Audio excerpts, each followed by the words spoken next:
Welcome to our channel. आज का अपना टॉपिक जो है वो है यूरिनरी ट्रैक इन्फेक्शंस के बारे में। Urinary track infections generally urinary system से रिलेटेड इन्फेक्शंस है और ये इन्फेक्शंस आपके यूरिनरी सिस्टम के जो पार्ट है जैसे किडनी, यूरेटर, ब्लेडर, यूरेथ्रा, इन पार्ट्स को वो अफेक्ट कर सकता है।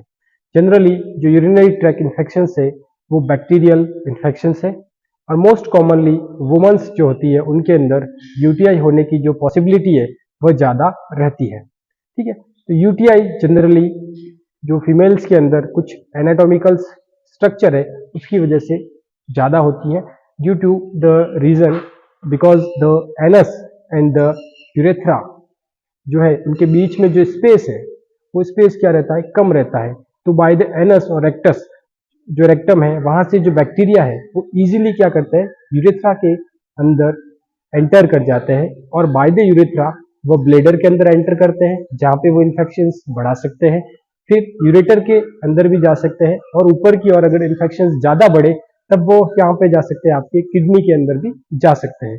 तो यूटीआई के बारे में कुछ डिटेल्स यहाँ पे लिखी हुई है वो हम एक्सप्लेन करते हैं।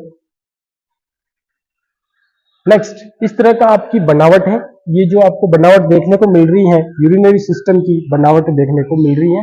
यहाँ पे ये किडनी वाला जो पोर्शन आपको देखने को मिल रहा है, ठीक है, और यहाँ से किडनी से जो अटैच है इसको अपन बोलते हैं यूरेटर। क्या बोलते हैं? यूरेटर। और ये यूरेटर जो है वो अटैच रहते हैं ब्लेडर के साथ और ब्लेडर आपका अटैच रहता है यूरेथ्रा के साथ।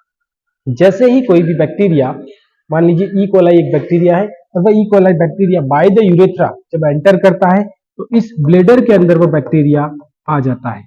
जब इस ब्लेडर में उसको बैक्टीरिया के सुटेबल एनवायरनमेंट अगर उसको मिल जाता है तो वह बैक्टीरिया वहां पे इजीली क्या कर सकता है, ग्रोथ कर सकता है। जब बैक्टीरिया की ग्रोथ यहाँ पे इजीली हो जाए तो वहां पे वह क्या करेगा, इन्फ्लामेशन करेगा।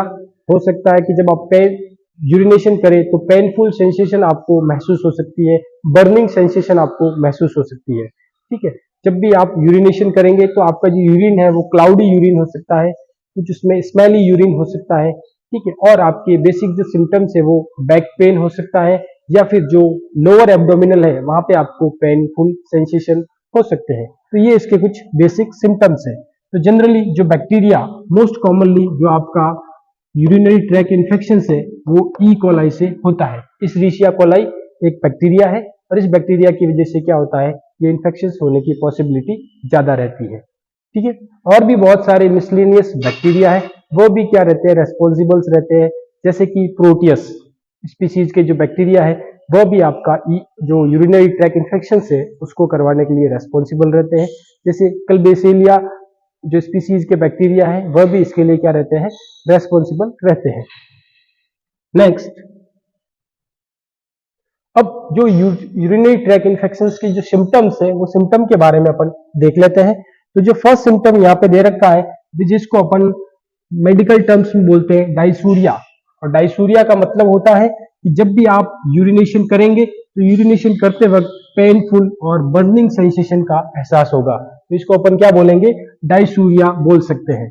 फिर अपन कहते हैं कि उस व्यक्ति को अर्जेंसी लगी रहेगी, बार बार यूरिनेशन उसको आता रहेगा, जिसको अपन बोल सकते हैं अर्जेंसी टू यूरिनेट, बार बार पेशाब लगेगा उसको, यूरिनेशन करेगा वो। ठीक है, नेक्स्ट, क्लाउडी और जो ब्लडी यूरिन आ सकता है, क्लाउडी यूरिनेशन हो सकता है और आपके लोअर और बैक पेन होने की पॉसिबिलिटी ज्यादा रहेगी। तो ये बेसिक सिम्टम्स है आपके यूटीआई के, यूरिनरी ट्रैक इन्फेक्शंस के। फिर अपन जान लेते हैं कि इसमें कौन कौन से बैक्टीरिया है जो आपका यूरिनरी ट्रैक इन्फेक्शंस करवा सकता है। तो पहला जो है वो है ई कोलाई बैक्टीरिया। फिर दूसरा जो बैक्टीरिया है उसका नाम है आपका क्लेबेसिलिया स्पीसीज के बैक्टीरिया, प्रोटियस स्पीसीज के बैक्टीरिया, एंटेरोबैक्टर की स्पीसीज के बैक्टीरिया और स्टेफाइलोकोकस सैप्रोफाइटिकस स्पीसीज के जो बैक्टीरिया है, ये सारे बैक्टीरिया रेस्पॉन्सिबल रहते हैं आपके यूरिनरी ट्रैक इन्फेक्शंस करवाने के लिए। फिर जानते हैं डायग्नोसिस के बारे में कि अगर किसी को यूरिनरी ट्रैक इन्फेक्शंस हो जाए तो अपन कैसे डायग्नोस कर सकते हैं। तो डायग्नोस के लिए सबसे पहली जो चीज है वो है यूरिन एनालिसिस करवाना। आप उसका यूरिन एनालिसिस करवा सकते हैं पेशेंट का, और जब यूरिन एनालिसिस में पहला काम रहता है कि आप उसके फिजिकल या विजुअल डिटेक्शन से या विजुअल अपीयरेंस से भी पता लगा सकते हैं कि इसमें इन्फेक्शन है या नहीं। वो कैसे कि जो यूरिन होगा वह यूरिन कैसा रहेगा, क्लाउडी रहेगा। कैसा रहेगा, क्लाउडी। तो उससे भी अपन आइडेंटिफाई कर सकते हैं।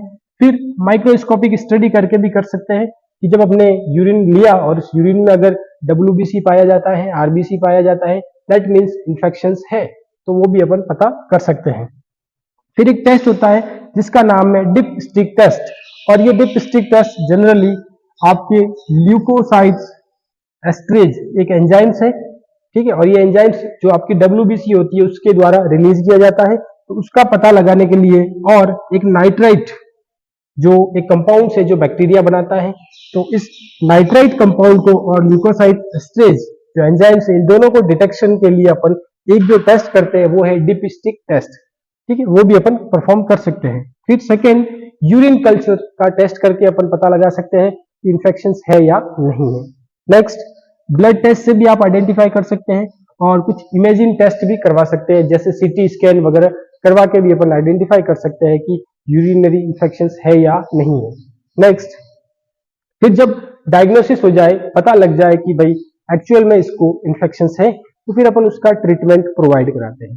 तो मोस्ट कॉमनली जो ड्रग्स दी जाती है इसके ट्रीटमेंट के लिए, वो ड्रग्स आपकी, एक तो ड्रग का नाम है ट्राइमिथोप्रीम सल्फामिथोक्साजोल, फिर एक ड्रग का नाम है नाइट्रोफ्यूरेंटाइन ड्रग, एक फ्लूरोक्विनोलोन्स ड्रग, एक ofloxacin drugs, norfloxacin, ciprofloxacin, moxifloxacin and nalidixic acid. ये सारी ड्रग्स है जो अपन क्या कर सकते हैं, यूरिनरी ट्रैक इन्फेक्शंस के अंदर इन सारी ड्रग को अपन दे सकते हैं, जिससे urinary track infections easily cure हो सके। आज के लिए इतना ही, धन्यवाद।